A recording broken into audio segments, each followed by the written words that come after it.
Məktəbəqədər təhsildə valideynlərin və digər qanuni nümayəndələrin hüquqları və vəzifələri.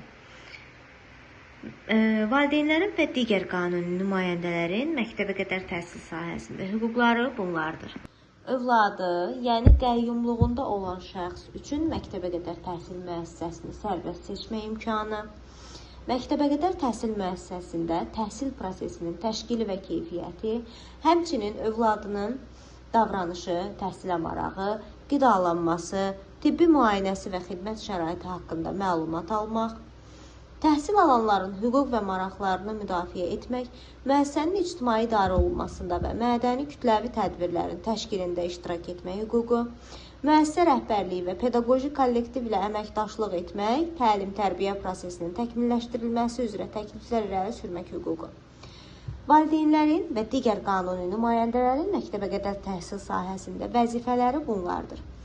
Övladının erkən yaşdan fiziki, əxlaqi və intellektual inkişafına şərait yaratmaq, övladını Azərbaycan xalqının adət-ənənələrinə, mənəvi dəyərlərə, Azərbaycançılıq məfkurəsinə, vətənə, ana dilinə qarşı hörmət və məhəbbət ruhunda tərbiyə etmək, məktəbəqədər təhsil müəssisəsinin daxili intizam qaydalarına əməl etmək, həmçinin məktəbəqədər təhsil müəssisəsi ilə valideynlər və digər qanuni nümayəndələr arasında bağlanmış müqavilənin şərtlərinə əməl etmək.